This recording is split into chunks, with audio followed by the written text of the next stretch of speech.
பிதா குமாரன் பரிசுத்த ஆவியின் திரியேக நாமத்தினாலே ஆமென்.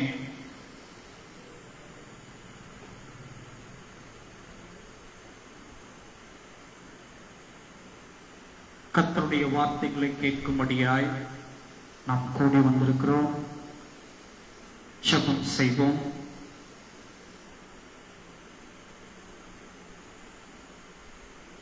கிருபையும் இரக்கம் நிறைந்த எங்க நல்ல ஆண்டவரே, இதோ இந்த நேரத்திலும் சுவாமி உம்மோடு கூட இணைந்து இடைபடும்படியாய் இந்த நல்ல தருணத்தை நீர் எங்களுக்கு கொடுத்தமைக்காக நன்றி ஆண்டவரே. உம்முடைய வார்த்தைகளை நாங்கள் கேட்பதற்காய் காத்திருக்கிறோம் சுவாமி. நீர் பேசுவீராக, எங்களோடு கூட நீர் பேசுவதின் நிமித்தமாய் எங்களுடைய இருதயங்கள் திறக்கப்படும்படியாய், எங்களுக்கு புத்தியை தெளிவிக்கப்படும்படியாய் நீர் எங்களோடு கூட பேசுவீராக. இயேசுவின் மூலம் கேட்கிறோம் ஜீவனுள்ள நல்ல பிதாவே, ஆமென்.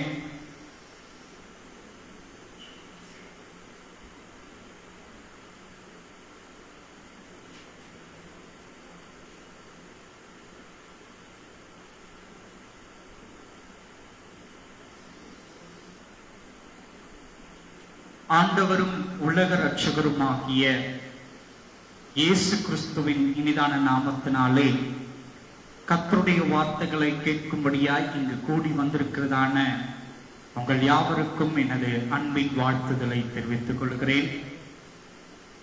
இந்த நேரத்திலும் எங்களோடு கூட இணைந்து கர்த்தருடைய வார்த்தைகளை கேட்கும்படியாகவும் பார்க்கும்படியாகவும் இந்த நேரத்திலே நேரலையிலே பார்த்து கொண்டிருக்கிறதான கேட்டுக்கொண்டிருக்கிறதான அன்பு கர்த்தருடைய பிள்ளைகளுக்கும் எங்களுடைய வாழ்த்துதலை நாங்கள் தெரிவித்துக் கொள்கிறோம். கிறிஸ்துவுக்குள் அருமையான தேவனுடைய ஜனமே,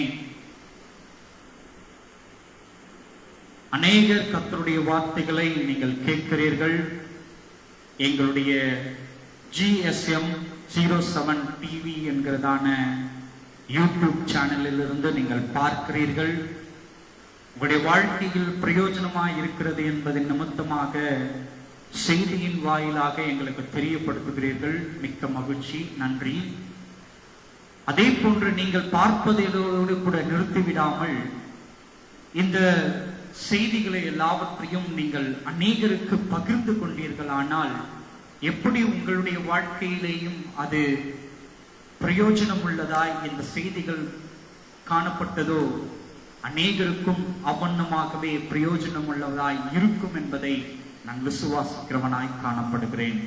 கிறிஸ்துவுக்குள் அருமையான தேவனுடைய ஜனமே, எப்படி உங்களுடைய வாழ்க்கையிற்கு அது பிரயோஜனம் உள்ளதாய் இந்த வசனங்களும் வார்த்தைகளும் காணப்பட்டதோ அநேகருக்கும் பிரயோஜனப்படும்படியாய் இந்த செய்திகளை நீங்கள் பகிர்ந்து கொள்ளும்படியாய் உங்களுடைய யாவரையும் நான் அன்போடு கேட்டுக்கொள்கிறவனாய் காணப்படுகிறேன். கர்த்தருடைய வார்த்தைக்குள்ளாய் நாம் பிரவேசிப்போம்.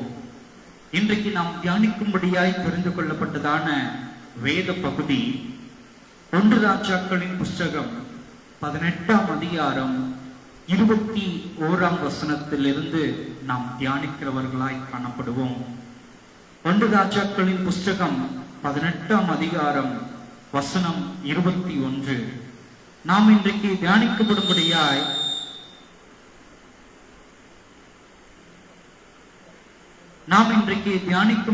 தெரிந்து கொள்ளப்பட்டதான தலைப்பு, நாம் யாரை தொழுது கொண்டிருக்கிறோம்? தேவனையா? இன்றைக்கு நாம் தியானிக்கும்படியாய் தெரிந்து கொண்டிருக்கிறதான தலைப்பு, நாம் யாரை தொழுது கொண்டிருக்கிறோம்? தேவனையா? கிறிஸ்துவுக்குள் அருமையான தேவனுடைய ஜனமே, நாம் இன்றைக்கு தொழுது கொண்டிருப்பது யாரை தொழுது கொண்டிருக்கிறோம்? உண்மையாகவே நாம் தொழுது கொண்டிருப்பது தேவனைத்தான் தொழுது கொண்டிருக்கிறோமா என்பதை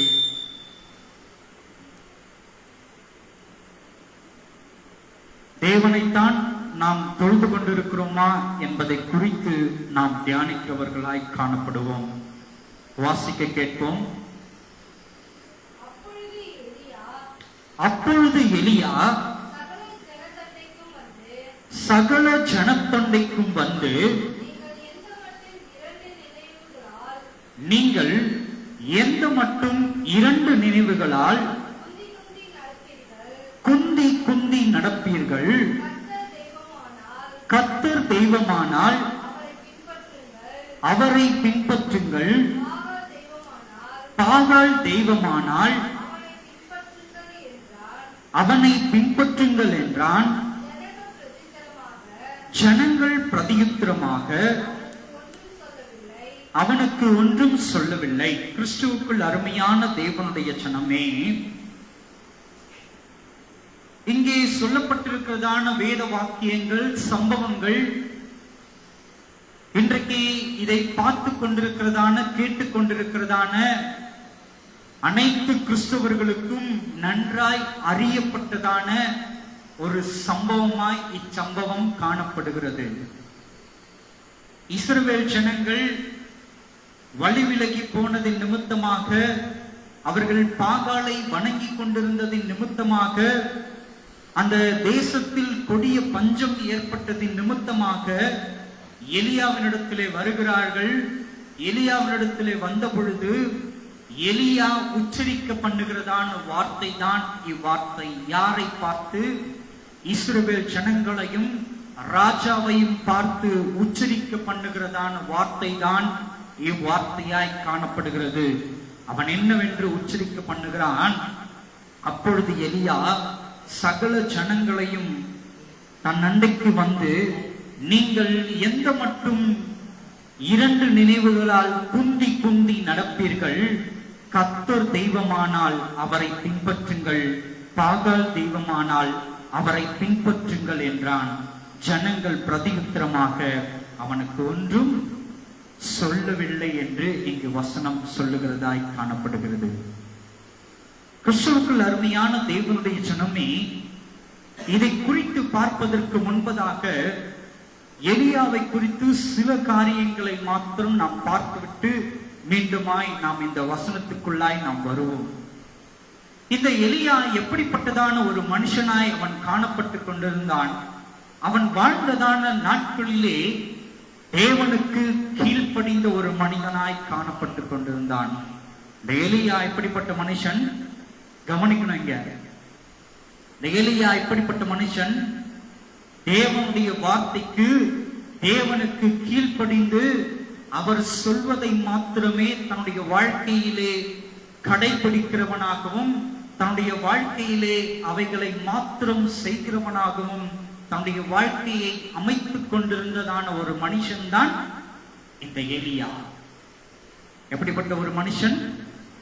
தேவனுடைய வார்த்தைக்கு கீழ்ப்படிந்து நடந்ததான ஒரு மனுஷன், ஒரு எலியா. இந்த எலியாவினுடைய வாழ்க்கையிலே அவன் செய்து கொண்டிருந்ததான காரியம் என்னவாய் காணப்பட்டு கொண்டிருக்கிறது? எலியாவின் நிமித்தமாய் அநேக அற்புத அடையாளங்கள் காணப்படுகிறது.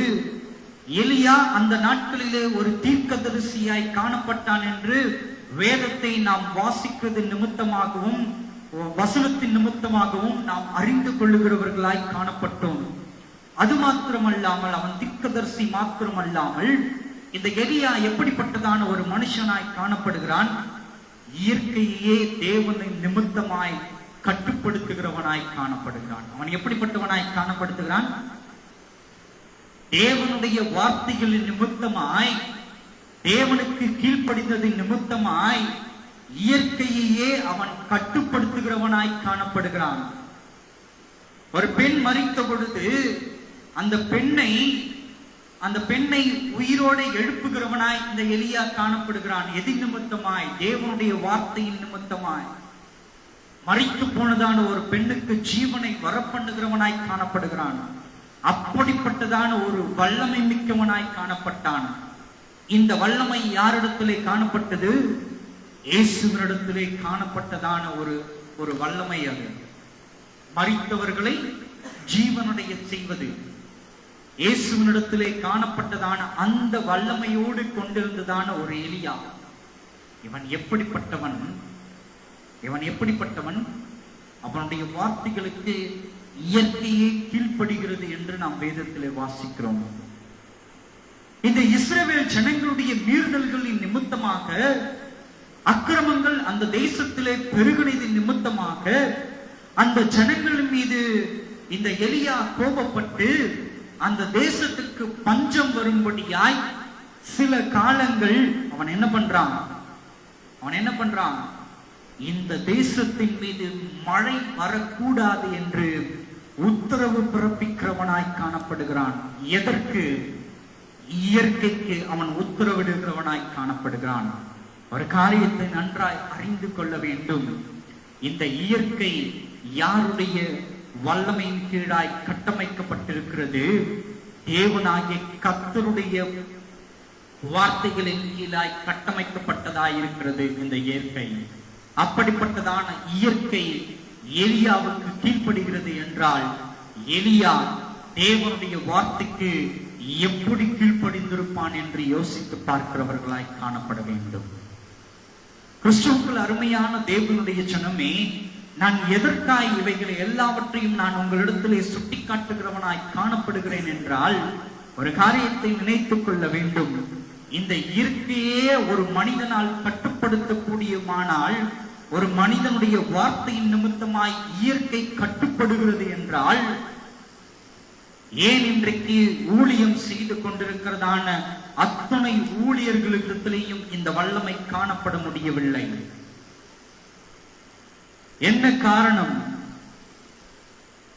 எந்த காரணத்தின் நிமித்தமாய் எலியாவில் காணப்பட்டதான அந்த வல்லமையின் அபிஷேகம் இன்றைக்கு நம்மிடத்திலே காணப்பட முடியவில்லை? சற்று யோசித்து பார்க்க வேண்டும். என்ன காரணம்? எலியா தேவனுடைய வார்த்தையை தேவனிடத்திலிருந்து கேட்டு பெற்று உள்ளதை உள்ளதென்றும் இல்லதை இல்லதென்றும் எடுத்துரைக்கிறவனாய் காணப்பட்டான். அல்லேலூயா, அல்லேலூயா. எலியா எப்படிப்பட்ட மனுஷன்? தேவனிடத்திலிருந்து வார்த்தையை கேட்டு அதை வைத்து ஜனங்களுக்கு அதை சொல்லும் பொழுது எப்படிப்பட்டவனாய் அவன் சொன்னான்? உள்ளதை உள்ளதென்றும் இல்லதை இல்லதென்றும் அப்படியே தேவன் சொன்னதை அப்படியே அவன் எடுத்துரைக்கிறவனாய் காணப்பட்டான்.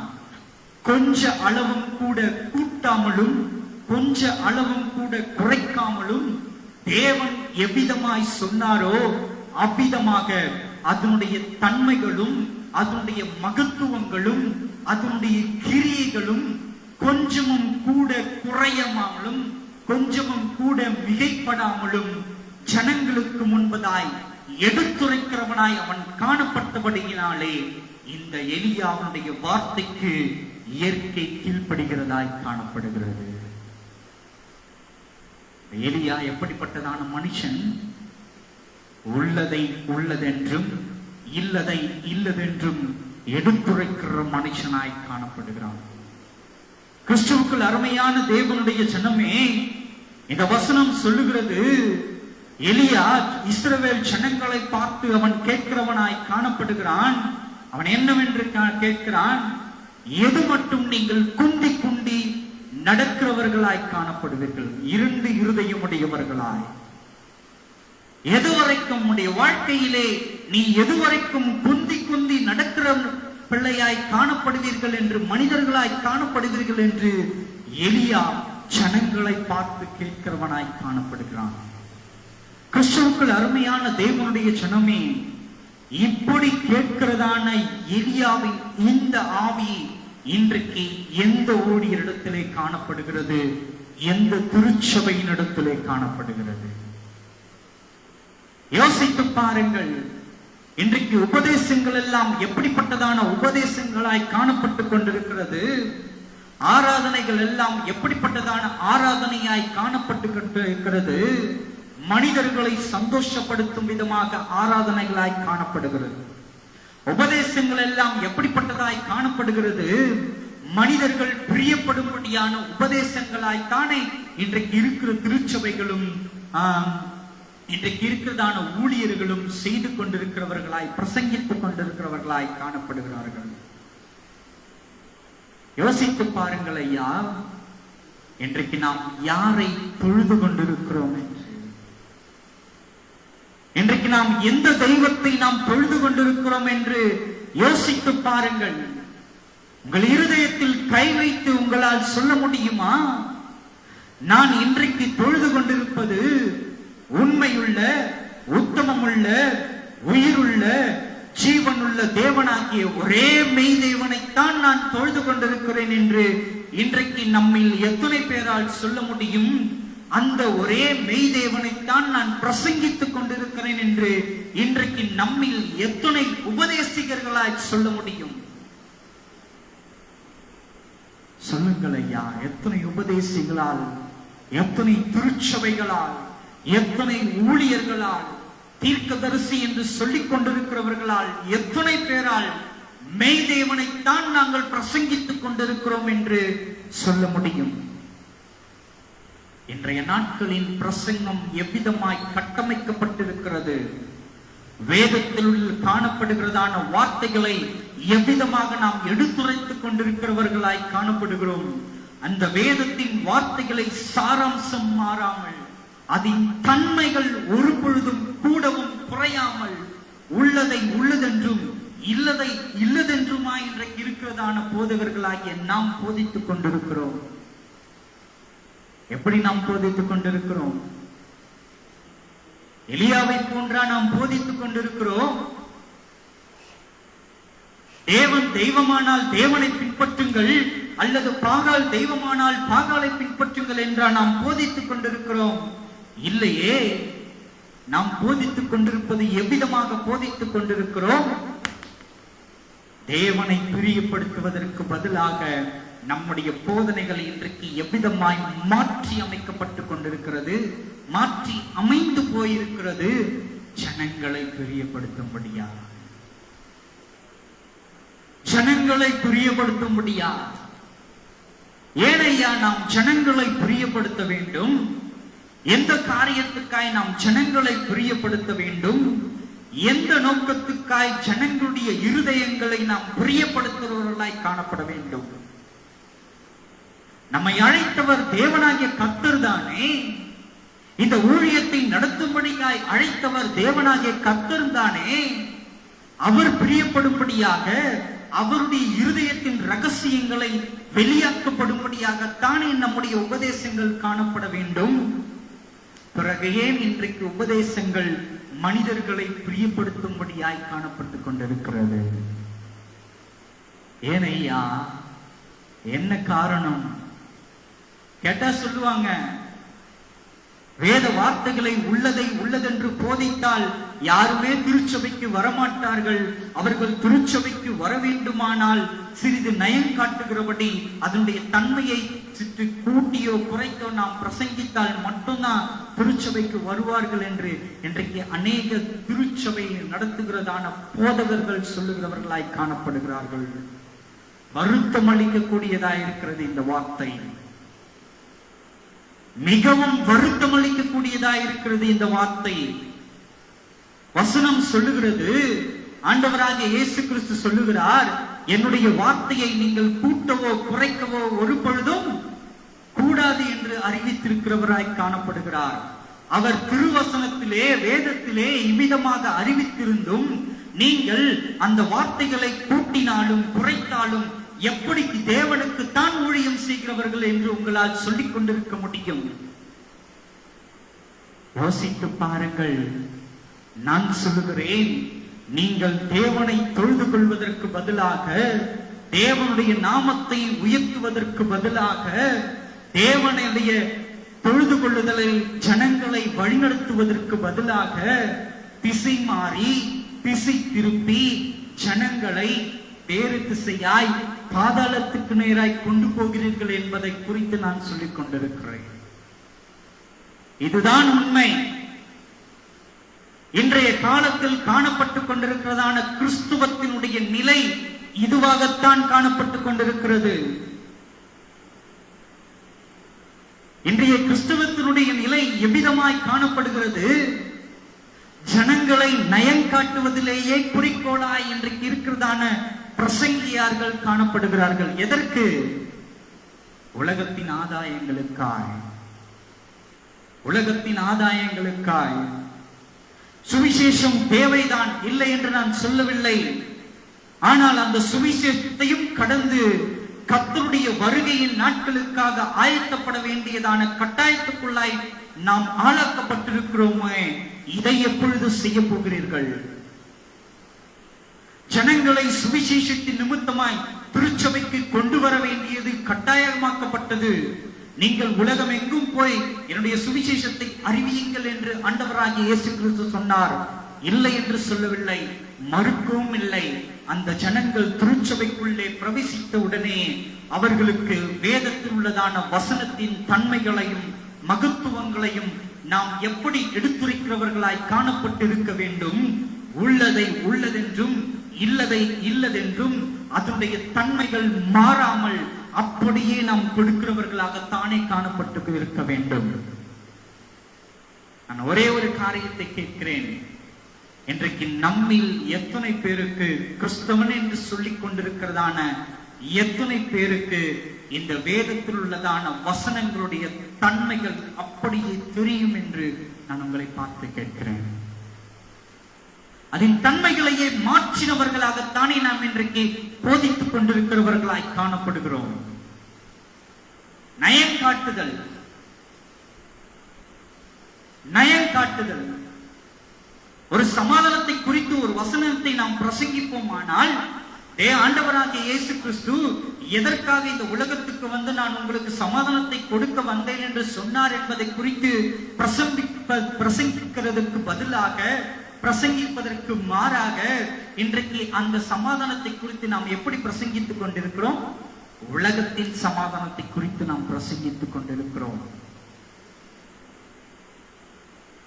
உலகத்தின் சமாதானத்தை குறித்து நாம் பிரசங்கித்துக் கொண்டிருக்கிறோம். அங்கே வசனம் தெளிவாய் சொல்லப்பட்டிருக்கிறது. உலகம் கொடுக்கக்கூடாத சமாதானத்தை நான் உங்களுக்கு கொடுக்கும்படியாய் வந்தேன் என்று சொல்லியிருக்கிறார்.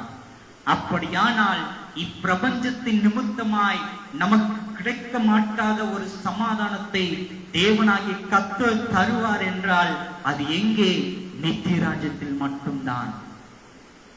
அல்லேலூயா, அல்லேலூயா, அல்லேலூயா. எங்க மட்டும்தான்? நித்திய ராஜ்யத்தில் மட்டும்தான். அப்படியானால் நாம் இன்றைக்கு சொல்லிக் கொண்டிருக்கிறோமே, இந்த பூமியிலே உனக்கு சமாதானம் உண்டு, நீ சமாதானத்தோட வாழ்வாய். உடனே நான் சமாதானம் இல்லாம தான் இந்த பூமியில வாழ்வீங்கன்னு நான் சொல்ல வரல. இந்த பூமியில நீங்க கஷ்டப்பட்டு கொண்டுதான் வாழணும் என்று நான் சொல்ல வரவில்லை. வசனம் என்ன சொல்லுகிறது? வசனம் சொல்லுகிறதான தன்மை என்ன? அதை உள்ளதை உள்ளதென்று போதிக்கிறவர்கள் எத்தனை பேர் நம்முடைய போதிக்கிறவர்களாய் இருக்கிறோம்? யோசித்து பாருங்கள்.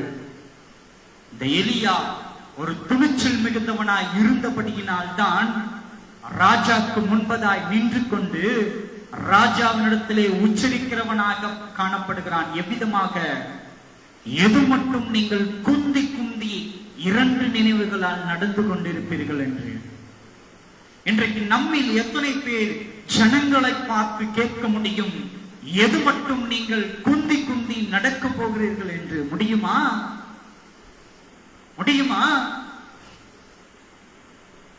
அப்படி கேட்பீர்களானால் திருச்சபையில் யாருமே இருக்க மாட்டார்கள் என்று சொல்வீர்கள்.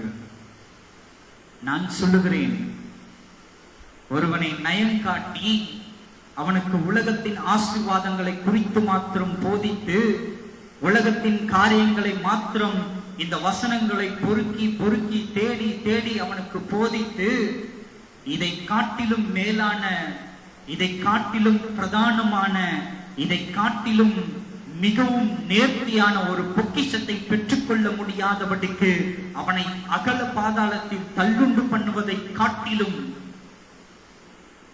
எப்படி ஒரு கூட்ட ஜனத்தை உள்ளதை உள்ளதென்று போதிக்காமல் நயங்காட்டுதலின் நிமித்தமாய், அவன் நன்மை பேர்க்கும் நிமித்தமாய், பிரபஞ்சத்துக்குரியதான நன்மை பேர்க்கும் நிமித்தமாய் அவனை கொண்டு போய் பாதாளத்தில் தள்ளுண்டு பண்ணுவதை காட்டிலும்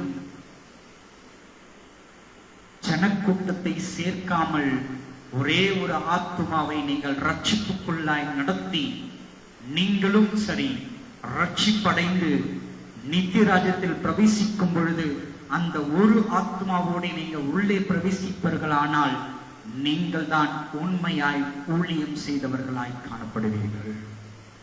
உங்களை தேவனாகிய கர்த்தர் மகிமைப்படுத்துகிறவராய் காணப்படுவார். கிறிஸ்துவுக்குள் அருமையான தேவனுடைய ஜனமே, இன்றைய நாட்களின் ஊழியம் எவ்விதமாய் காணப்படுகிறது? கூட்டத்தை இந்த ஆலயத்துக்குள்ளே சேர்க்கும்படியாகத்தான் இன்றைக்கு ஊழியங்கள் காணப்பட்டுக் கொண்டிருக்கிறது. இதையா ஆண்டவராகிய இயேசு கிறிஸ்து உலகம் எங்கும் போய் சுவிசேஷத்தை பிரசங்கியுங்கள் என்று சொன்னார்? உலகம் எங்கும் போய் எனக்காக ஒரு கூட்டத்தை ஆயத்தப்படுத்துங்கள் என்று சொன்னார்? இல்லை ஐயா, அவைகளை அவர் சுட்டிக்காட்டவில்லையே. இவைகளை சுட்டிக்காட்டுவதற்கு எதற்காக விண்ணகத்தை விட்டு, அந்த சிங்காசனத்தை விட்டு, அந்த ராஜரீகத்தை விட்டு ஆண்டவராகிய இயேசு கிறிஸ்து என்கிறதான ஒரு தெய்வம் இந்த பூமியிலே மனிதனாக எதற்காக பிறக்க வேண்டும்? எதற்காக ஐயா பிறக்க வேண்டும்? ஒரு கூட்ட ஜனங்களை ஆதாயப்படுத்தி அவர்களை நயங்காட்டி மீண்டுமாய் பாதாளத்திலே தள்ளுண்டு பண்ணுவதற்காகவா அவர் கல்வாரி சிலுவையிலே ரத்தத்தை சிந்த வேண்டும்? எதற்கு? நீங்களும் நானும் அந்த பாதாளத்துக்குள்ளே போய்விடாமல் ரட்சிக்கப்பட்டவர்களாய் நித்தியத்தை சுதந்திரிக்க வேண்டும் என்பதற்காகத்தானே அவர் சிங்காசனத்தை விட்டு இறங்கி வந்தார். இன்றைக்கு நாம் அதை என்ன பண்ணி கொண்டிருக்கிறோம்? சுவிசேஷம் சொல்றோம், ஜனங்களுடைய ஆத்துமாவை ஆதாயப்படுத்துகிறோம் என்று சொல்லிக்கொண்டு இன்றைக்கு ஆத்துமாவை ஆதாயப்படுத்துவதற்கு மாறாக, ஜனங்களுடைய ஆத்துமாவை ஆதாயப்படுத்துவதற்கு மாறாக நித்தினை ஆக்கினையாகிய நரகத்திலே நாம் தள்ளுண்டு பண்ணுகிறவர்களாய் காணப்படுகிறோம். நித்தின ஆக்கினையாகிய நரகத்திலே நாம் தள்ளுண்டு பண்ணுகிறவர்களாய் இன்றைக்கு நாம் காணப்பட்டுக் கொண்டிருக்கிறோம். யோசித்து பாருங்கள். உங்கள் மனசாட்சியிலே கை வைத்து ஒரு நிமிடம் உங்கள் இருதயத்தின் தியானத்தை நீங்கள் தியானித்து பாருங்கள். தேவன் சொன்னபடியா இன்றைக்கு நம்முடைய ஊழியங்கள் எல்லாம் காணப்பட்டுக் கொண்டிருக்கிறது. தேவன் சொன்னபடி ஊழியங்கள் காணப்படுமேயானால் அந்த ஊழியம் எப்படிப்பட்டதா இருக்கும்? அந்த ஊழியருடைய வாயிலிருந்து பிறந்து வருகிறதான வார்த்தைகள் எவ்விதமாய் காணப்படும்? எலியா சொன்னது போலவே, எலியா வாயிலிருந்து பிறந்து வந்ததான அந்த அக்னியின் வார்த்தையை போலவே தானே காணப்பட்டுக் கொண்டிருக்கும். தேவன் தெய்வமானால் தேவனை தொழுது கொள்ளுங்கள், பாகால் தெய்வமானால் பாகாலை தொழுது கொள்ளுங்கள் தானே என்று உச்சரிக்க பண்ண முடியும். அப்படிதானே? அப்படிதானே? ஆனா இன்னைக்கு நம்ம என்ன சொல்றோம்? நீ இயேசுகிட்ட வந்துரு, உன் கஷ்டங்கள் எல்லாம் போக்கிடுவார், உன் குறைகள் எல்லாம் போக்கிடுவார். உனக்கு வீடு இல்லாம இருக்கிறியா, உனக்கு வீடு தருவார். உனக்கு கார் இல்லாம இருக்கிறியா, உனக்கு கார் தருவார். உனக்கு சந்தோஷம் இல்லாம இருக்கிறியா, சந்தோஷத்தை தருவார். இதோடவே நம்ம நிப்பாட்டிடுறோம். இயேசு வீடு கொடுப்பதற்காகவும், காது கொடுப்பதற்காகவும், சொத்துக்கள் கொடுப்பதற்காகவும், பணங்களையும் நகங்களையும் கொடுப்பதற்காகவும் மாத்திரம் இந்த பூமிக்கு அவர் இறங்கி வரவில்லை. இதை காட்டிலும் மேலான பரமதேசத்துக்குள்ளாய் உங்களையும் என்னையும் அழைத்து கொண்டு போகும்படியாய் நமக்கு வந்தார். நன்றாய் அறிந்து கொள்ள வேண்டும். புத்தியை தெளிவிக்க பண்ணுகிறதான வார்த்தைகள் கர்த்தரிடத்திலிருந்து கடந்து வந்து கொண்டிருக்கிறதாய் காணப்படுகிறது. ஓ தேவ ஜனமே, இந்த வார்த்தையை கேட்டுக்கொண்டிருக்கிறதான ஒவ்வொரு தேவ ஜனமும் உங்கள் இருதயம் உணர்வடையுமானால் நீங்கள் ரட்சிக்கப்பட்டவர்களாய், எந்த ரட்சிக்கப்பட்டவர்களாய்? இயேசு சொன்னபடியே முடிவு பரியந்தம் ரட்சிக்கப்படுகிறவனே ரட்சிக்கப்படுவான் என்று சொல்லப்பட்டது போல முடிவு பரியந்தம் நிலை நிற்கிறவர்களாய், ரட்சிப்பிலே நிலை நிற்கிறவர்களாய் நீங்கள் காணப்படுவீர்களானால், போதிக்கிறவர்களாய் இருப்பீர்களானால், தேவனாகிய கர்த்தரை தொழுது கொள்வீர்களானால், அந்த தொழுது கொள்ளுதல் தான் தேவனை தொழுது கொள்ளுதலாய் காணப்படும். இன்றைக்கு இருக்கிறதான தொழுது கொள்ளுக்கு எதுவுமே தேவனை தொழுது கொள்வதே கிடையாது. தேவனுடைய தொழுது கொள்ளுதல் எவ்விதமாய் இருந்திருக்க முடியும்? தேவனுடைய தொழுது கொள்ளுதல் என்றால் என்ன? தேவனுடைய தொழுது கொள்ளுதலை எவ்விதமாய் நாம் தொழுது கொள்ள வேண்டும்? வேதத்தை ஆராய்ந்து பாருங்கள். அவரை எவ்விதமாய் தொழுது கொள்ள வேண்டும் என்று அநேக இடங்களிலே அவர் சொல்லியிருக்கிறார். குறிப்பாக அவர் சொல்லியிருக்கிறது, அவரை தொழுது கொள்ள வேண்டுமானால் ஆவியோடும் உண்மையோடும் அவரை தொழுது கொள்ள வேண்டும் என்று திருவசனம் நமக்கு எடுத்துரைக்கிறது. இன்றைக்கு நம்மில் எத்தனை பேர் ஆவியோடும் உண்மையோடும் தொழுது கொள்ளுகிறவர்களாய் காணப்படுகிறோம்? எல்லாவற்றுக்கும் மேலாக நம்மில் எத்தனை உபதேசியார்கள் ஆவியோடும் உண்மையோடும் கர்த்தருடைய வார்த்தையை போதித்து தொழுது கொண்டிருக்கிறார்கள் என்பதை உங்கள் இருதயத்தில் நீங்கள் ஆராய்ந்து பார்க்கிறவர்களாய் காணப்பட வேண்டும். இருதயத்தை நீங்கள் ஆராய்ந்து பார்க்கிறவர்களாய் காணப்பட வேண்டும். கிறிஸ்துவுக்குள் அருமையான தேவனுடைய ஜனமே, நாம் வாழ்ந்து கொண்டிருக்கிறதான இந்த காலகட்டம் உலகத்தின் முடிவின் கர்த்தருடைய வருகைக்கு கடைசி நொடி பொழுதிலே நாம் வாழ்ந்து கொண்டிருக்கிறவர்களாய் காணப்படுகிறோம். இக்காலகட்டத்திலே உபதேசங்கள் எவ்விதமாய் காணப்பட வேண்டும்? இரண்டாம் வருகையை குறித்ததான உபதேசங்களாய் காணப்பட வேண்டும். இன்னமும் ஜனங்களை வஞ்சிக்கும் விதமாய் நயங்காட்டுதலின் உபதேசம் ஒரு திருச்சபையிலே காணப்படுமேயானால், தேவனாகிய கர்த்தர் நிமித்தமாய் உன் திருச்சபை அழிக்கப்பட்டு போகும் என்று நான் இந்த நேரத்திலே சொல்லிக் கொள்ளுகிறவனாய் காணப்படுகிறேன்.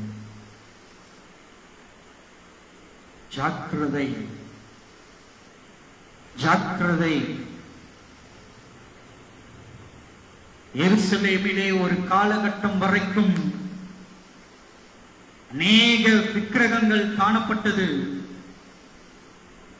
குறிப்பாக சொல்ல வேண்டுமானால், எருசலேம் தேவாலயத்திலே இயேசு கிறிஸ்து உள்ளே வருகிற வரைக்கும், பவனியாய் வருகிற வரைக்கும் அங்கே அநேகர் விற்கிறவர்கள், வியாபாரிகள் காணப்பட்டார்கள்.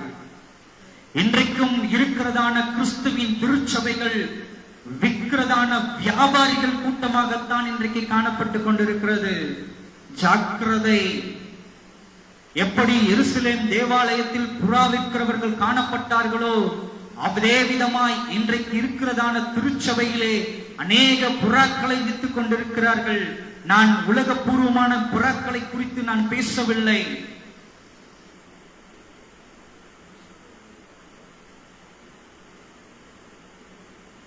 ஜாக்கிரதை. சுவிசேஷம் என்பது எவ்விதமாய் காணப்பட வேண்டும்?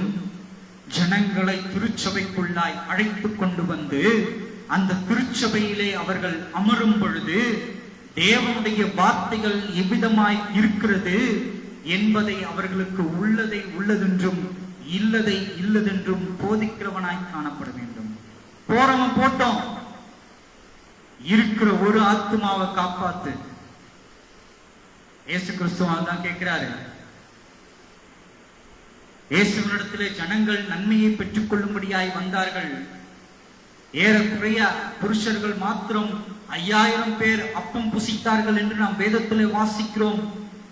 கிறிஸ்துவுக்குள் அருமையான தேவனுடைய ஜனமே, இந்த 5000 புருஷர்களும் சிறு பிள்ளைகளும் பெண்களும் நன்கு புசித்துவிட்டு அவர்கள் கடந்து போய்விட்டார்கள். நன்மைகளை மாத்திரம் புசித்துக் கொண்டு இயேசு இப்போ சீஷர்களை பார்த்து கேட்கிறார், எல்லாரும் போயிட்டாங்களே, நீங்களும் போயிட்டு மனதா இருந்தால் போய்விடுங்கள் என்று சொல்லுகிறார். எதற்கு? என்ன காரணம்? கவனிக்கணுங்க. எதற்காக ஐயா இயேசு கிறிஸ்து சீஷர்களை பார்த்து நீங்களும் போய்விட மனதா இருந்தால் போய்விடுங்கள் என்று கேட்டார்? உலகப்பூர்வமான அப்பம் புசித்தலை குறித்து அவர் கேட்டார். இன்றைய போதனை எப்படி இருக்கிறது? 5 அப்பம் 2 மீனை 5000 பேருக்கு இயேசுவானவர் ஆசீர்வதித்து கொடுத்தது போலவே இன்றைக்கு உனக்கும் அவர் ஆசீர்வதித்து கொடுக்க வல்லமை உள்ளவராயிருக்கிறார் என்று போதனைகள் வருகிறதாயிருக்கிறது. இது உண்மைதான், இல்லை என்று சொல்லவில்லை, மறுக்கவும் இல்லை. ஆனால் அதற்கு அடுத்ததை நாம் போதிக்க மறந்தவர்களாய் இன்றைக்கு நாம் காணப்படுகிறோம். என்ன அது? நன்மையை பெற்றுக்கொண்டவர்கள் இயேசுவோடு கூட தங்கி இல்லாமல், இயேசுவோடு கூட நிலைத்தில்லாமல், நன்மையை மாத்திரம் புசித்துக் கொண்டு, தேவைகளை மாத்திரம் எடுத்துக்கொண்டு, தேவைகளை மாத்திரம் அனுபவித்துக் கொண்டு மீண்டுமாய் அவர்கள் உலகத்துக்குள்ளாகவே திரும்பி போனார்கள். ஆகவே தான் இயேசு கிறிஸ்து கேட்கிறார், அவர்கள் என்னிடத்திலே நன்மையை பெற்றுக்கொள்ள வந்தார்கள், என்னிடத்திலே லாபத்தை அடைய வந்தார்கள், அவைகளை பெற்றுக்கொண்டார்கள், மீண்டுமாய் உலகத்துக்குள்ளே கடந்து போனார்கள். நீங்களும் போக மனதாய் இருப்பீர்களானால் போய்விடுங்கள் என்றார். இந்த உபதேசம் இன்றைக்கு எந்த திருச்சபையில் காணப்பட்டுக் கொண்டிருக்கிறது? இந்த உபதேசம் இன்றைக்கு எந்த சுவிசேஷகர்களால் போதிக்கப்பட்டுக் கொண்டிருக்கிறது? நம்முடைய உபதேசம் எதுவரைக்கும் காணப்படுகிறது? இயேசு கூட்டத்தை கூட்டினார். அந்த கூட்டத்துக்கு உணவு கொடுக்கும்படியாய் 5 அப்பத்தை ஆசீர்வதித்தார், 2 மீனை ஆசீர்வதித்தார். அதில் புருஷர்கள் 5000 பேர்கள் புசித்தார்கள் என்று அதோடு கூட நாம் நிறுத்தி விடுகிறவர்களாய் மாத்திரம் இன்றைக்கு காணப்பட்டுக் கொண்டிருக்கிறோம். நயன் காட்டுதல் நம்முடைய தேவைகளுக்காய், ஜனங்களை பிரியப்படுத்தும்படியாய், ஜனங்களுடைய இருதயத்துக்கு குளிர்விக்கப்படும்படியாய், கிறிஸ்துவுக்குள் அருமையான தேவனுடைய ஜனமே, போதகர்களே, ஊழியர்களே, திருச்சபைமாரே, ஒரு காரியத்தை நன்றாய் அறிந்து கொள்ள வேண்டும். உள்ளதை உள்ளதென்று எவன் போதிக்கிறானோ அவன் மாத்திரமே கர்த்தருக்கு கீழ்ப்படிந்தவனாய் காணப்படுவான், எலியாவை போல. இந்த வேதத்தின் தன்மைகள் மாறக்கூடாது. இந்த வேத வார்த்தைகளுடைய சாராம்சம் குறைவுபடக்கூடாது. இந்த வேதத்தில் உள்ள மகத்துவங்கள் குறையவும் கூடாது, கூடவும் கூடாது. உள்ளதை உள்ளதென்றும் இல்லதை இல்லதென்றும் போதிக்கிறவர்களாய் காணப்பட வேண்டும். எடுத்து வாசிப்போம். 2 ராஜாக்களின் புஸ்தகம் 17:41 இவ்விதமாய் சொல்லுது. 2 ராஜாக்கள் 17:41.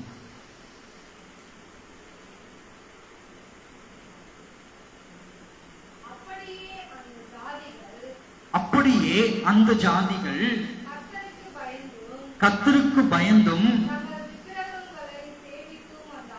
தங்கள் விக்கிரகங்களை சேவித்தும் வந்தார்கள். அவர்கள் பிள்ளைகளும் அவர்களின் பிள்ளைகளும்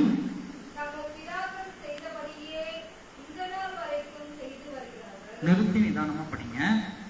தங்கள் பிதாக்கள் செய்தபடியே இந்நாள் வரைக்கும் செய்து வருகிறார்கள். கிறிஸ்துவுக்குள் அருமையான தேவனுடைய ஜனமே, இன்றைய நாளில் நடைபெற்றுக் கொண்டிருக்கிறதான கிறிஸ்துவை வழிபடுகிறோம், உண்மையுள்ள தெய்வத்தை தொழுது கொண்டிருக்கிறோம் என்று சொல்லிக் கொண்டிருக்கிறதான நம்மை குறித்துதான் இந்த வசனம் இன்றைக்கு சொல்லப்பட்டிருக்கிறது. ஒருவேளை இஸ்ரவேல் ஜனங்களை குறித்து இந்த வசனம் சொல்லப்பட்டிருக்கிறதை காணப்படலாம். ஆனால் சற்று யோசித்து பாருங்கள், இன்றைய தேவனை தொழுது கொள்ளுதலின் நிலை எவ்விதமாய் காணப்படுகிறது? நம்மில் நம்முடைய இருதயத்தின் நிலை எவ்விதமாய் காணப்படுகிறது? நம்முடைய ஊழியர்களுடைய போதனையின் நிலை எவ்விதமாய் காணப்படுகிறீர்கள் என்று, நம்முடைய ஊழியர்களுடைய நிலை எவ்விதமாய் காணப்படுகிறது என்பதை குறித்து நாம் பார்ப்போமானால், இந்த வசனத்தில் சொல்லப்பட்டது போலவே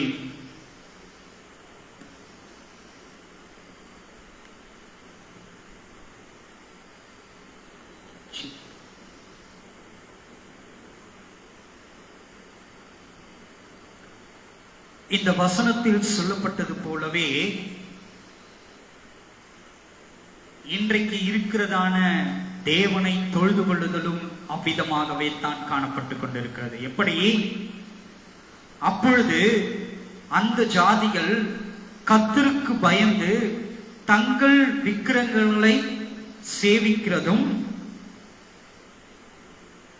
அதை படிங்க ஒரு வாட்டி. அப்படியே அந்த ஜாதிகள் கர்த்தருக்கு பயந்தும் தங்கள் விக்கிரகங்களை சேவித்து வந்தார்கள். கிறிஸ்துவுக்குள் அருமையான தேவனுடைய ஜனமே, இந்த இஸ்ரவேல் ஜனங்கள் செய்ததான காரியம் என்னவா இருக்கிறது என்பதை குறித்து இங்கே சுட்டிக்காட்டப்பட்டிருக்கிறது. கர்த்தருக்கு பயந்து விக்கிரகங்களை கவனிக்கணுங்க. இவங்க என்ன பண்ணாங்க? கர்த்தருக்கு பயந்து விக்கிரகங்களை சேவித்து வந்தார்கள் என்று இங்கே குறிப்பிடப்பட்டிருக்கிறது. கவனிக்கணும்.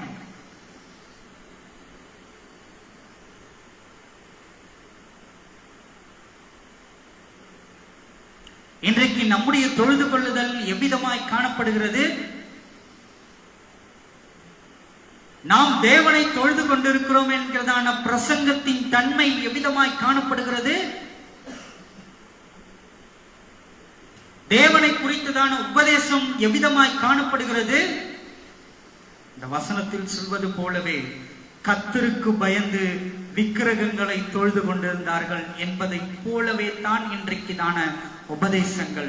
கர்த்தருக்கு பயந்து எவைகளை நாம் உபதேசித்துக் கொண்டிருக்கிறோம்? நயங்காட்டுதலை உபதேசித்துக் கொண்டிருக்கிறோம். வசனம் தெளிவா இருக்கு. அந்த ஜனங்கள் என்ன செய்து கொண்டிருந்தார்கள்? கர்த்தருக்கு பயந்தார்கள், இல்லை என்று சொல்லவில்லை.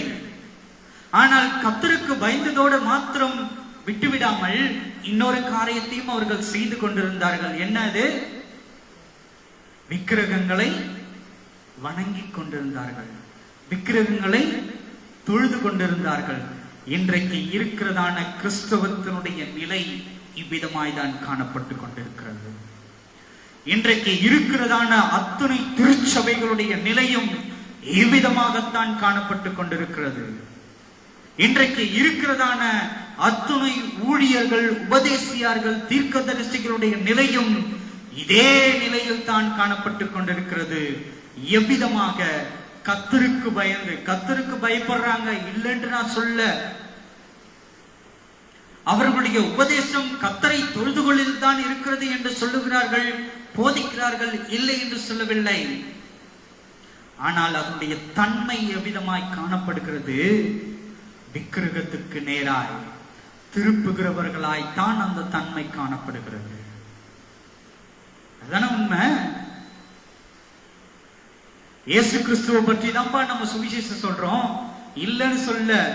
100% உண்மை, மறுக்கவில்லை. ஆனால் இயேசு கிறிஸ்துவை பற்றி உபதேசம் சொல்வதின் தன்மை எவ்விதமாய் காணப்படுகிறது? இயேசு கிட்ட வாங்க, உங்க கஷ்டம் தான் போயிடும்.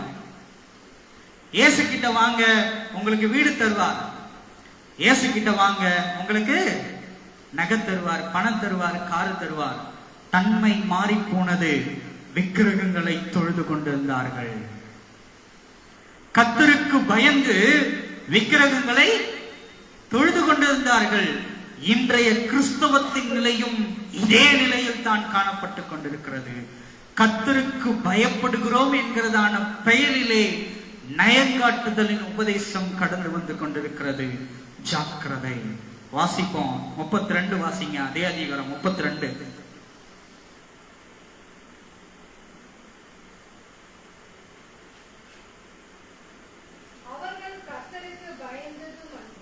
அவர்கள் கர்த்தருக்கு பயந்ததும் அன்றி மேடைகளில் உள்ள கோவில்களில் கொஞ்சம் நிறுத்தி நிதானமா கரெக்டா படிங்க. வசனம் இது கரெக்டா இருக்கும். படிங்க. தங்களுக்காக ஆராதனை செய்கிறதற்கும்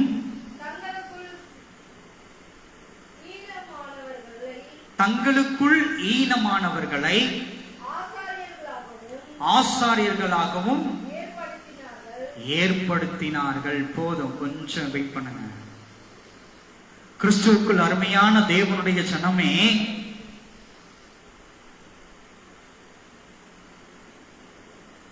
இந்த வசனம் இங்க என்ன சொல்லுது? அவர்கள் கர்த்தருக்கு பயந்ததும் அன்றி மேடைகளில் உள்ள கோவில்களில் தங்களுக்காக ஆராதனை செய்வதற்கு தங்களுக்குள் ஈனமானவர்களை ஆசாரியர்களாகவும் ஏற்படுத்தினார்கள். இன்றைக்கு இருக்கிறதான கிறிஸ்தவத்தினுடைய நிலையை இங்கே எடுத்துரைக்கிறதாய் காணப்படுகிறது. எதற்கு? கர்த்தருக்கு பயந்து மேடைகள் உள்ள கோவில்களை தங்களுக்கு ஆராதனை செய்ய. எப்படி?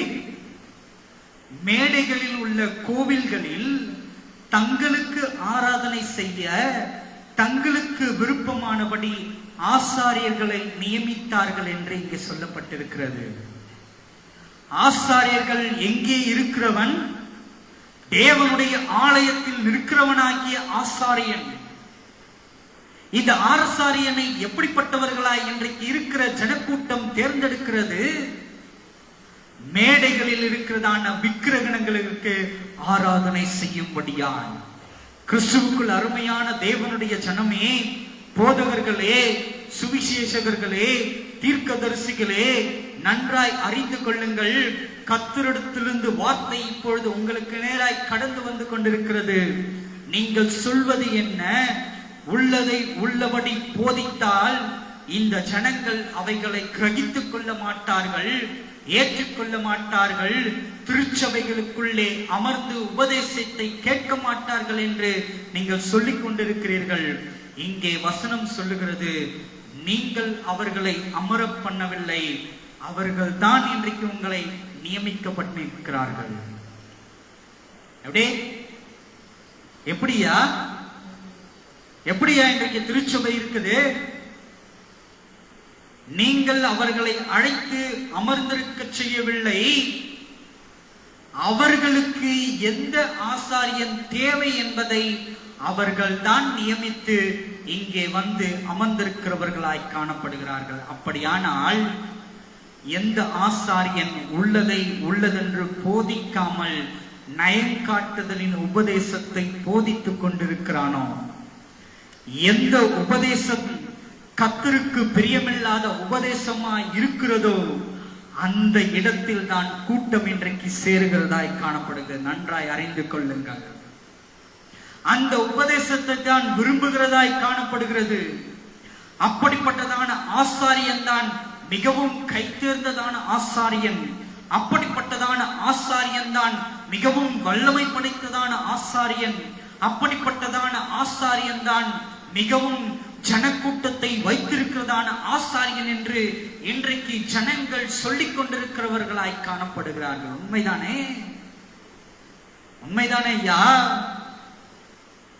எந்த உபதேசியார் கர்த்தருடைய வார்த்தையை உள்ளதை உள்ளதென்றும் இல்லதை இல்லதென்றும் போதிக்கிறானோ அவனுடைய உபதேசத்தை யார் ஏற்றுக்கொள்ள இன்றைக்கு விருப்பமுடையவர்களாய் இருக்கிறீர்கள்? ஒருவர் கூட இல்லை ஐயா.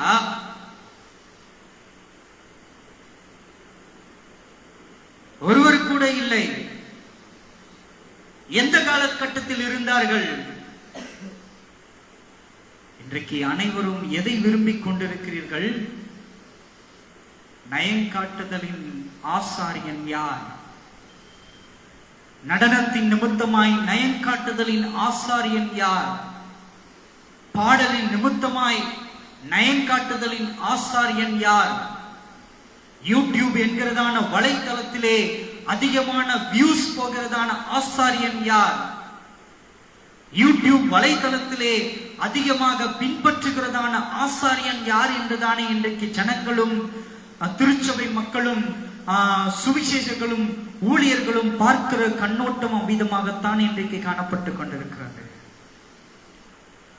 உண்மையான வார்த்தைகளை, கர்த்தருடைய வார்த்தைகளை உள்ளதை உள்ளதென்றும் இல்லதை இல்லதென்றும் பேசுகிறதான எந்த ஊழியனுக்கு இன்றைக்கு அங்கீகாரம் கொடுக்கப்படுகிறது?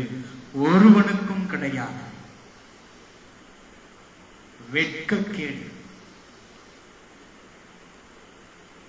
நான் கர்த்தருடைய ஊழியத்தை செய்ய வந்தேன் என்று சொல்வது வெட்கக்கேடு. நயங்காட்டுதலின் உபதேசத்தை பேசுவதற்காகவா கர்த்தர் உன்னை அழைத்தார்? அவருடைய ராஜ்யத்தில் அழிந்து கொண்டிருக்கிறதான, மாண்டு கொண்டிருக்கிறதான ஒரு கூட்ட ஜனத்தை காப்பாற்றி கொண்டு போய் சேர்க்கும்படியாகத்தான் உங்களை ஊழியத்துக்கென்று அழைத்தார். இன்றைய ஊழியத்தின் தன்மை எவ்விதமாய் மாறி போயிருக்கிறது? இன்றைய வேத வார்த்தையின் உபதேசத்தின் தன்மை எவ்விதமாய் மாறிக்கொண்டிருக்கிறது? பிரபலமாக்கப்படுவதில்லை. எதை சொன்னா பிரபலமாகவோ அதை மட்டும்தான் சொல்றவங்களா இருக்கிறோம். எதை சொன்னா அதிகம் பேர் பார்ப்பார்களோ, எதை சொன்னால் அதிகம் பேர் என்னை பின்பற்றுவார்களோ அதை மாத்திரமே இன்றைக்கு போதிக்கிறவர்களாய் நாமே மாற்றிக்கொண்டவர்களாய் காணப்படுகிறோம். வருத்தம் அளிக்கக்கூடிய காரியம் இது. ஒரு கூட்ட ஜனங்களை காப்பாற்றி மீட்டெடுத்து தேவராஜ்யத்தில் சேர்க்கும்படியாய் கொண்டு போவதற்கு பதிலாக இன்றைக்கு செய்து கொண்டிருக்கிறதான காரியம் என்னவா இருக்கிறது? சுவிசேஷம் என்கிறதான பெயரிலே கூட்டத்தை சேர்த்து பாதாளத்துக்கு கூட்டம் கூட்டமாய் நாம் சென்று கொண்டிருக்கிறோம். யாரை தொழுது கொண்டிருக்கிறோம் நாம்? தேவனையா, பிசாசுவையா? இந்த கேள்வியை நான் உங்களுக்கு முன்பதாய் வைக்கிறவனாய் காணப்படுகிறேன். இந்நேரத்திலே நாம் தொழுது கொண்டிருப்பது யாரை? தேவனையா, பிசாசுவையா?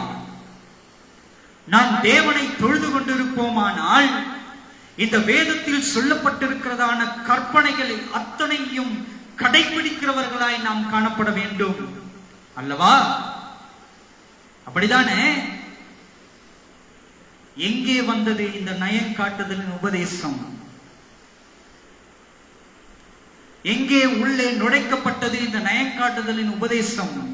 அடுத்த வசனம் வாசிங்க பார்க்கலாம். 33 இன்னும் நல்லா இருக்கும். அப்படியே கர்த்தருக்கு பயந்தும் தங்கள் வீட்டுக்கு வந்த ஜாதிகளுடைய முறைமையின்படியே தங்கள் தேவர்களை சேவித்து வந்தார்கள். திருச்சபையில் நாம் என்ன சொல்லிக் கொடுக்கிறோமோ, எந்த நயக்காட்டுதலை நாம் பிரசங்கிக்கிறோமோ அதை அறிந்து, அதை கேட்டு அதன்படி செய்கிறவர்களாய், எங்கு செய்கிறவர்களாய்? தங்களுடைய வீட்டிலே செய்கிறவர்களாய் இன்றைக்கு இருக்கிறதான ஜனக்கூட்டம் காணப்பட்டு கொண்டிருக்கிறது. நீ இன்றைக்கு எதை போதித்துக் கொண்டிருக்கிறாயோ அதை தான் தங்களுடைய வீடுகளிலே தொழுது கொள்ளுகிறவர்களாய் இன்றைக்கு காணப்படுகிறார்கள். அதை குறித்து தான் தேவனிடத்திலே விண்ணப்பம் பண்ணுகிறவர்களாய் காணப்படுகிறார்கள்.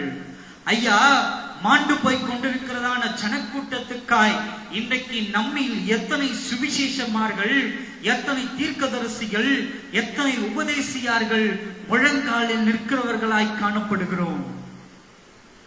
நீயே முழங்காலில் நிற்பது கிடையாது. பின்ன எப்படி உன் திருச்சபைக்கு வருகிறதான, உன்னை பின்பற்றுகிறதான கூட்டம் முழங்காலில் நிற்கும்? இங்கே வசனம் சொல்வது போல எப்படி?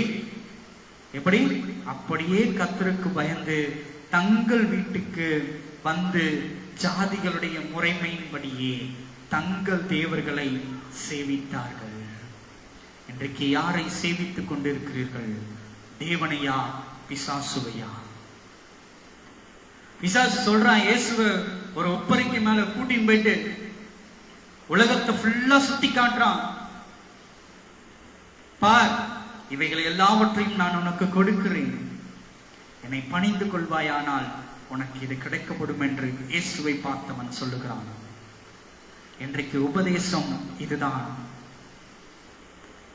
இன்றைக்கு திருச்சபையில் கொடுக்கப்படுகிறதான உபதேசம் இதுதான்.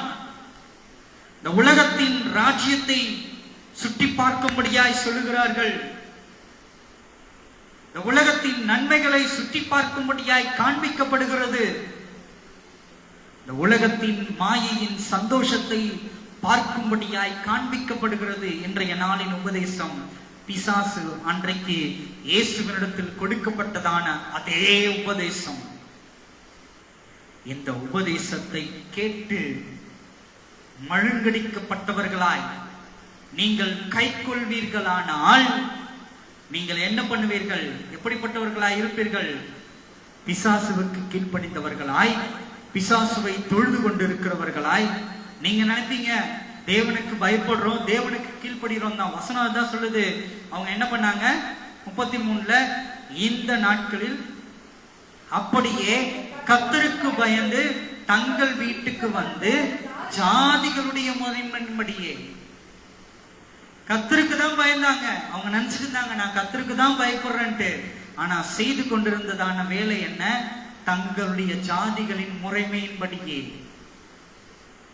திருச்சபையில் போதிக்கப்பட்டதான போதனைகளின்படியே, பிசாசுடைய போதனைகளின்படியே இன்றைக்கு வீட்டில உட்கார்ந்து எப்படி ஜெபம் பண்றோம்? ஆண்டவரே எனக்கு வீடு தாரும்.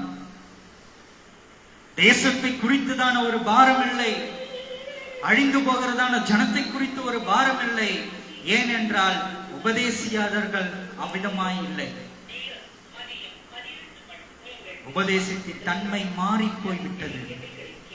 உபதேசத்தின் மகத்துவம் மாறி போய்விட்டது. உபதேசத்தின் சாராம்சம் மாறி போய்விட்டது. அப்புறம் எப்படி சொல்ல முடியும் நாம் நித்திய ராஜ்யத்துக்குள்ளே பிரவேசிக்க முடியும் என்று? சும்மா வாய்மொழிக்கு வேணா சொல்லலாம். யார் யாரெல்லாம் பரலோகத்துக்கு போவா கையை தூக்கே, ஆறு நம்ப முடியாது. ஏனென்றால் உபதேசம் இயேசுவினிடத்திலே காண்பிக்கப்பட்டது போல, பிசாசு காண்பிக்கப்பட்டது போல இப்பிரபஞ்சத்துக்குரிய உபதேசமாய் காணப்படுகிறது. இயேசு வெளிப்படைந்தவர்களாய், இயேசு வெளிப்படைந்தவராய் அவர் சொன்னது என்ன? அவர் சொன்னது என்ன? வசனம் என்ன சொல்லிருக்கு? உன் தேவனாகிய கர்த்தர் ஒருவரையே தொழுது கொண்டு ஆராதனை செய்வாயாக என்று எழுதப்பட்டிருக்கிறது என்று ஆண்டவராகிய இயேசு கிறிஸ்து சொன்னார். அவர் சொன்ன மாத்திரத்திலே பிசாசு ஓடி போனான் என்று வேதவசனம் சொல்லுகிறது. அல்லேலூயா, அல்லேலூயா. இயேசுவினிடத்திலே காணப்பட்டதான அந்த ஞானம் நம்மிடத்திலே காணப்பட வேண்டும். இயேசுவினிடத்திலே காணப்பட்டதான அந்த வெளிப்பாடு நம்மிடத்திலே காணப்பட வேண்டும். எந்த உபதேசியார், எந்த சுவிசேஷகமார், எந்த தீர்க்கதரிசி, யார் வந்து பிசாசுடைய உபதேசத்தை நமக்கு சொன்னாலும் நாம் எது உண்மை எது பொய் என்பதை பகுத்து ஆராயக்கூடியவர்களாய் காணப்பட வேண்டும். அப்படி பகுத்து ஆராயக்கூடியவர்களாய் காணப்பட வேண்டுமானால் அனுதினமும் இந்த வேத வார்த்தையை நாம் தியானிக்கிறவர்களாய் காணப்பட வேண்டும். பரிசுத்த ஆவியானவரிடத்திலே இந்த வேதத்தினுடைய ரகசியங்களை கேட்டு பெற்றுக் கொள்ளுகிறவர்களாய் காணப்பட வேண்டும். அல்லேலூயா, அல்லேலூயா. 34 படிங்க.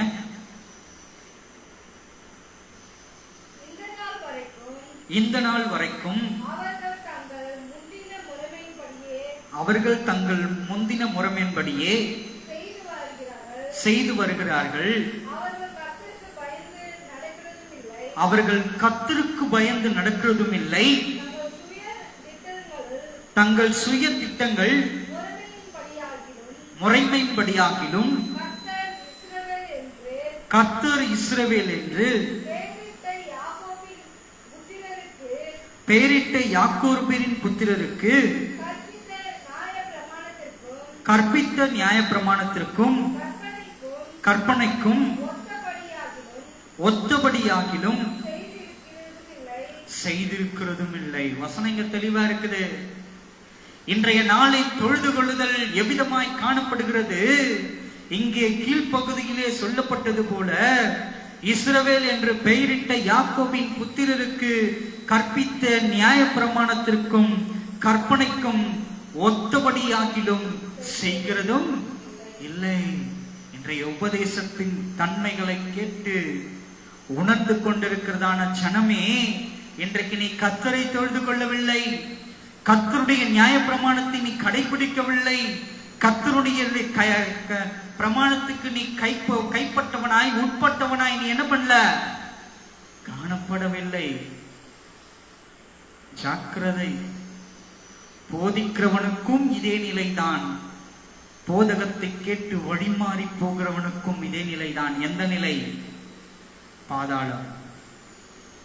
எலியா சொன்னது போலவே, கர்த்தர் தெய்வமானால் கர்த்தரை தொழுது கொள்ளுங்கள், பாகால் தெய்வமானால் பாகாலை தொழுது கொள்ளுங்கள். எடுத்து வாசிப்போம் கடகடன்னு, வேக வேகமா, டைம் ஆயிடுச்சு. மத்தேயு 6:24 வாசிங்க பார்க்கலாம். வசனத்தை மட்டும் நான் காண்பிச்சுட்டு கடந்து போறேன். மத்தேயு 6:24. இரண்டு எஜமான்களுக்கு ஊழியம் செய்ய ஒருவனாலும் கூடாது. ஒருவனை பகைத்தும் மற்றொருவனை சிநேகிப்பான், அல்லது ஒருவனை பின்பற்றிக் கொண்டு ஒருவனை பற்றி கொண்டு மற்றவனை அசட்டை பண்ணுவான். தேவனுக்கும் உலக பொருளுக்கும் உங்களால் கூடாதே. எது? ஊழியம் செய்ய உங்களால் கூடாதே. வசனம் தெளிவா இருக்கு. இன்றைய ஊழியத்தின் தன்மைகளை குறித்து ஆண்டவராகிய இயேசு கிறிஸ்து தெளிவாய் சொல்லியிருக்கிறார். இரண்டு எஜமான்களுக்கு ஊழியம் செய்ய ஒருவனாலும் கூடாது, முடியாது. உபதேசம் எப்படிப்பட்டு இருக்குது? இயேசுவுக்கு பயப்படணும், தேவனுக்கு பயந்து கீழ்ப்படிந்து நல்வழியில் நடக்கணும், நல்லதை நாம் நினைக்க வேண்டும், நல்லதை செய்ய வேண்டும், அனைத்தையும் கீழ்ப்படிந்து பிரமாணங்களுக்கு உட்பட்டவர்களாய் இருக்க வேண்டும் என்று உபதேசம் இருக்குது. ஆனா உபதேசத்தின் தன்மை எவ்விதமாய் காணப்படுகிறது? எவ்விதமா இருக்குது? நயன் காட்டுதலா இருக்கிறது. பிசாசனுடைய உபதேசத்தின் தன்மையை. ஒரு காரியத்தை அறிந்து கொள்ள வேண்டும். எலியா சொன்னது போலவே, தேவன் ஒருவரே தெய்வமானால் அவரை நாம் தொழுது கொள்ளுகிறவர்களாய் காணப்பட வேண்டும்.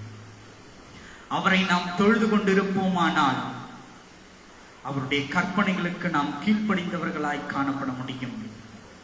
அவருடைய கற்பனைகளுக்கு நாம் கீழ்ப்படிந்திருந்தால் மாத்திரம்தான் தேவனுடைய நித்தியராஜ்யத்திற்குள் பிரவேசிக்கிறவர்களாய் காணப்பட முடியும். உபதேசியார்களுக்கும் இங்கு சொல்லப்பட்டது போலவே, உபதேசியார்களே, சுவிசேஷமார்களே, தீர்க்கதரிசிகளே, ஆண்டவராகிய இயேசு கிறிஸ்து திட்டமும் தெளிவுமாய் சொல்லியிருக்கிறார். ஒரு மனிதன் ஊழியம் செய்வானானால் அவன் இரண்டு எஜமான்களுக்கு ஊழியம் செய்ய ஒரு பொழுதும் முடியாது. உங்களுக்கு தெரியும், உங்கள் இருதயத்தின் நினைவுகளுக்கு தெரியும், நீங்கள் யாருக்கு உபதேசம் செய்து கொண்டிருக்கிறீர்கள், யாருக்கு ஊழியம் செய்து கொண்டிருக்கிறீர்கள் என்று. ஜனங்களை வேண்டுமானால் ஏமாற்றலாம். ஏனென்றால் ஜனங்கள் முகத்தை பார்க்கிறவர்களாய் காணப்படுகிறார்கள். தேவனாகிய கர்த்தரை ஒரு பொழுதும் ஏமாற்ற முடியாது. ஏனென்றால் அவர் இருதயத்தை ஆராய்ந்து அறிகிற தேவனாயிருக்கிறார். அல்லேலூயா, அல்லேலூயா. ஒரு பொழுது இரண்டு எஜமானுக்கு நீங்க ஊழியம் செய்ய முடியாது. ஒரு எஜமானுக்கு தான். அது தேவனுக்கு என்றால் தேவனுடைய கற்பனைகளுக்கும் நியாயப்பிரமாணத்துக்கும் உட்பட்டவர்களாய் நீங்கள் காணப்பட வேண்டும். அப்படி தேவனுடைய கற்பனைகளுக்கும் நியாயப்பிரமாணங்களுக்கும் உட்பட்டவர்களாய் இல்லாதிருப்பீர்களானால் நிச்சயமாகவும் திட்டவட்டமாகவும் நான் சொல்லுகிறேன், அது கர்த்தரை மகிமைப்படுத்துதலும் தொழுது கொள்ளுதலும் அல்ல, பிசாசுவை மகிமைப்படுத்துதலும் பிசாசுவை தொழுது கொள்ளுதலும் பிசாசுக்கு ஊழியம் செய்வதுதான் அது. புரியுதா? சரி, இன்னொரு வசனத்தை பார்ப்போம். கலாத்தியர் 1:10. டைம் ஆயிடுச்சு.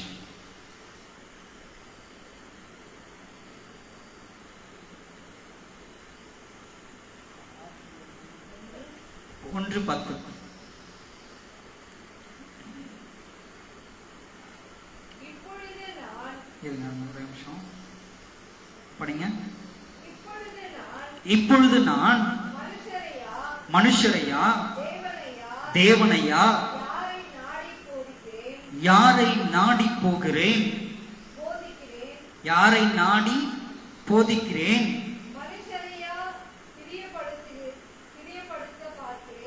மனுஷரையா பிரியப்படுத்த பார்க்கிறேன்? நான் இன்னும் மனுஷரை பிரியப்படுத்துகிறவனாய் இருந்தால் நான் கிறிஸ்துவின் ஊழியக்காரன் அல்லவே. அப்போஸ்தலனாகிய பவுல் கலாத்தியருக்கு எழுதும் பொழுது இவ்விதமாய் அவர் சொல்லுகிறார். அவர் என்னவென்று சொல்றாரு? நான் மனுஷனையா அல்லது தேவனையா நாடி போகிறேன்? நான் யாரை நாடி போகிறேன்? அப்போஸ்தலனாகிய பவுலுடைய ஊழியத்தினுடைய தன்மை யாரை நாடி போவதாய் காணப்பட்டது? அவர் தேவனை நாடி போனவராய் காணப்பட்டார். தேவனுடைய வார்த்தைகளுக்கு நாடி போனவராய் காணப்பட்டார். தேவனுடைய வார்த்தைகளின்படி தேடுகிறவர் அலைந்து கொண்டிருந்த மனுஷனாய் காணப்பட்டான் அப்போஸ்தலனாகிய பவுல். அந்த அப்போஸ்தலனாகிய பவுல் சொல்லுகிறான், தேவனையா யாரை நாடி போதிக்கிறேன்? மனுஷரை பிரியப்படுத்த பார்க்கிறேன். மனுஷரையா பிரியப்படுத்த பார்க்கிறேன்? நான் இன்னும் மனுஷரை பிரியப்படுத்துகிறவனாய் இருந்தால் நான் கிறிஸ்துவின் ஊழியக்காரன் அல்லவே. இன்றைக்கு சொல்லுகிறதான அத்தனை ஊழியக்காரர்களுடைய வார்த்தைகளும் எவ்விதமாய் இருக்கிறது? ஜனங்க இதெல்லாம் இப்படி பண்ணாதாங்க, இப்படி ஆராதனை பண்ணாதாங்க, இப்படி லைட்டு போட்டாதாங்க அங்க வந்து உட்காருவாங்க, அப்பதாங்க அவங்க கொஞ்ச நேரம் உட்கார முடியும், அப்பதாங்க அவங்கள கொஞ்சம் சந்தோஷப்படுத்த முடியும். யார் சொல்றது? ஊழியக்காரன் சொல்றாரு. ஒரு ஊழியக்காரன் சொல்றது. ஆனா வசனம் இங்க என்ன சொல்லுது? அப்போஸ்தலனாகிய பவுல் என்னன்னு சொல்றாரு? கவனிக்கணுங்க. அப்போஸ்தலனாகிய பவுல் தெளிவா சொல்றாரு. என்ன சொல்றாரு? நான் யாரை நாடி போகிறேன்? ஜனங்களையா தேவனையா? நான் யாரை பிரியப்படுத்த விரும்புகிறேன்? ஜனங்களையா தேவனையா? நான் ஜனங்களை பிரியப்படுத்துகிறவனா இருப்பேனானால் எப்படி நான் தேவனுக்கு ஊழியக்காரனா இருக்க முடியும்? தெளிவா இருக்கு வசனம். இன்றைய திருச்சபைகளுடைய நிலை எவ்விதமாய் காணப்படுகிறது? இன்றைய ஊழியக்காரர்களுடைய நிலை எவ்விதமாய் காணப்படுகிறது? இன்றைய தீர்க்கதரிசிகளுடைய நிலை எவ்விதமாய் காணப்படுகிறது? இன்றைக்கு யாரை நாம் பிரியப்படுத்திக் கொண்டிருக்கிறோம்? ஜனங்களை பிரியப்படுத்தும்படியாய் உபதேசத்தை எடுத்து போதித்துக் கொண்டிருக்கிறவர்களாய் காணப்படுகிறோம். அப்போஸ்தலனாகிய பவுல் கேட்கிறார், நான் ஜனங்களுடைய இருதயத்தை பிரியப்படுத்துவேனானால் என்னுடைய ஊழியம் எப்படி தேவனுக்காய் இருக்கும் என்று இங்கு அப்போஸ்தலனாகிய பவுல் கேட்கிறார். இன்றைக்கு இதே கேள்வி உங்களுக்கு நேராய் கடந்து வருகிறது. தேவனை மகிமைப்படுத்தும்படியாய் நீங்கள் ஊழியம் செய்கிறீர்களா அல்லது மனிதர்களை பிரியப்படுத்தும்படியாய் நீங்கள் ஊழியம் செய்கிறீர்களா என்று உங்கள் இருதயத்தை நீங்கள் ஆராய்ந்து பாருங்கள். எல்லாருக்குமே தெரியும், அத்தனை பேருக்கும் தெரியும், நம்ம தேவனுக்கு ஊழியம் செய்யல, மனுஷர்களுக்கு தான் ஊழியம் செய்யறோம்ட்டு. நான் சொல்லுகிறேன், உங்களை நீங்கள் மாற்றிக்கொள்ளாமல் போவீர்களானால் ஜனங்களை, ஒரு கூட்ட ஜனங்களை பாதாளத்தை கொண்டு போவது போலவே நீங்களும் பாதாளத்துக்கு நேராய் கடந்து போவீர்கள். கர்த்தர் உங்களிடத்திலே நிச்சயமாய் கணக்கு கேட்கிறவராய் காணப்படுகிறார். எடுத்து வாசிப்போம். 1 தெசலோனிக்கேயர் புஸ்தகம் 2ஆம் அதிகாரம் 4ஆம் வசனம். 1 தெசலோனிக்கேயர் புஸ்தகம் 2ஆம் அதிகாரம் 4ஆம் வசனம்.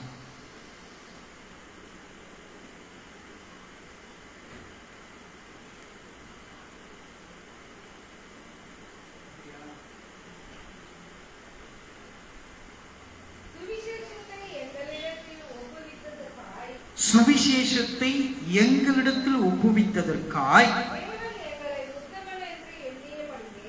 தேவன் எங்களை உத்தமன் என்று எண்ணியபடியே நாங்கள் மனுஷருக்கு அல்ல, எங்கள் இருதயங்களை சோதித்திருக்கிற தேவனுக்கே பிரியம் உண்டாவதாக பேசுகிறோம். கிறிஸ்துவுக்குள் அருமையான தேவனுடைய ஜனமே, இங்கே அப்போஸ்தலனாகிய பவுல் தைரியம் மிக்கவராய், துணிச்சல் மிக்கவராய், அவர் சொல்லுகிறதான வார்த்தை என்னவாய் காணப்படுகிறது? கிறிஸ்துவுக்குள் அருமையான போதகர்களே, சுவிசேஷமார்களே, தீர்க்கதரிசிகளே, உபதேசிகளே, உங்களுக்குத்தான் இந்த திருவசனம். ஜாக்கிரதையா இதை படித்து பாருங்கள். அப்போஸ்தலனாகிய பவுல் சொல்லுகிறார், சுவிசேஷத்தை எங்களிடத்தில் ஒப்புவித்ததற்காய் தேவன் எங்களை உத்தமர் என்று எண்ணியபடியே நாங்கள் மனுஷருக்கு அல்ல, எங்கள் இருதயங்களை சோதிக்கிற தேவன் பிரியப்படும்படியாய் பேசுகிறோம்.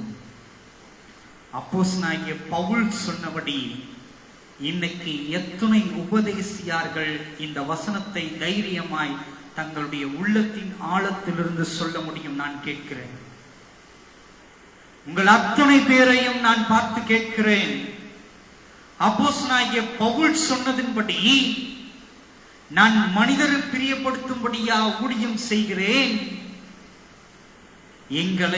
எங்கள் இருதயத்தை சோதித்து அறிந்து இருக்கிற தேவனை பிரியப்படுத்தும்படியா நான் ஊழியம் செய்கிறேன் என்று இன்றைக்கு எத்தனை ஊழியர்கள் இதை சாட்சியாக சொல்ல முடியுமா? ஐயா? ஏன் உங்களால் அப்போஸ்தலனாகிய பவுல் சொன்னபடி நான் மனிதர்களை பிரியப்படுத்தும்படியாய் ஊழியம் செய்யவில்லை,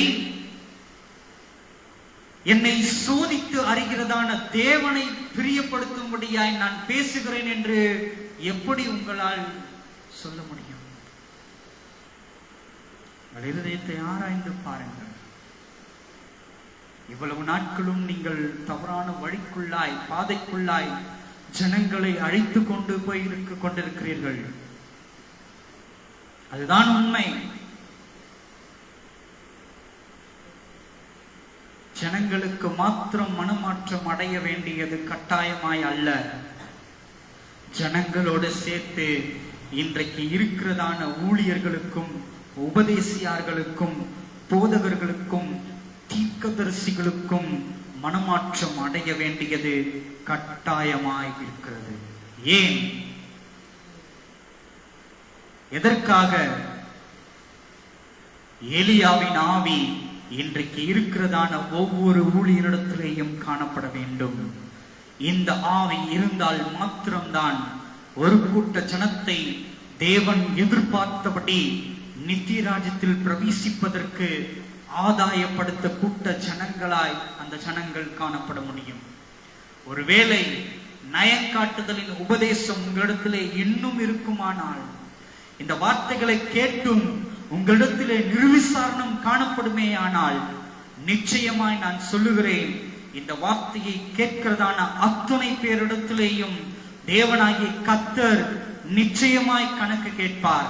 அதற்காகத்தான் இன்றைக்கு ஒரு எச்சரிப்பின் செய்தியாய் இந்த செய்தியை உங்களுக்கு கொடுத்து கொண்டிருக்கிறார். ஜெபம் செய்வோமா?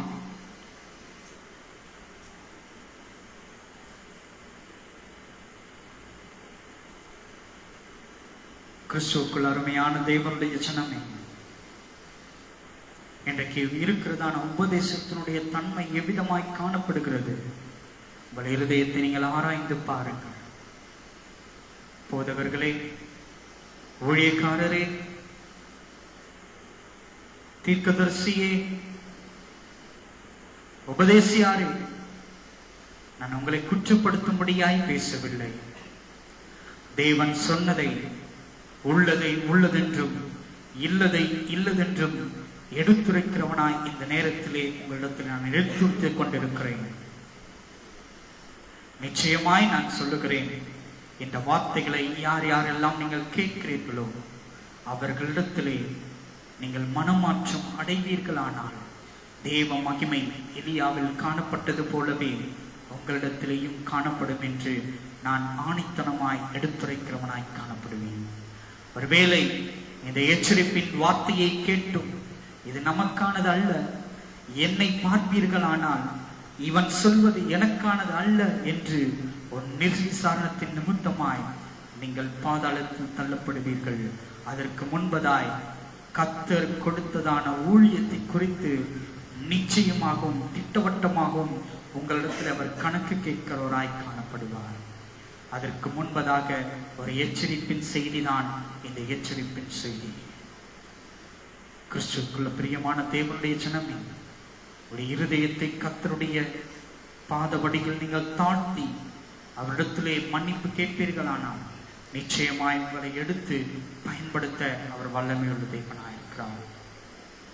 கிருபையும் இரக்கம் நிறைந்த எங்க நல்ல ஆண்டவரே, இந்த நேரத்திலும் சுவாமி, எத்தனை ஆத்துமாக்கள், எத்தனை உள்ளங்கள் இந்த வார்த்தையை கேட்பதின் நிமித்தமாய் நீர் பேசுகிறீர் என்பதான இருதயத்தின் உணர்பாடுகளோடு, இருதயத்தின் உணர்வோடு உம்மட சமூகத்தில் அவர்கள் முழங்கால் படியிருக்கிறார்களோ அவர்கள் அத்தனை பேருக்கும் ஒரு விடுதலை கிடைக்கப்படும்படியாய் நீர் கிரியை செய்வீராக, நீர் பொறுப்பெடுத்துக் கொள்வீராக, நீர் பாதுகாத்துக் கொள்வீராக, நீர் நடத்துவீராக.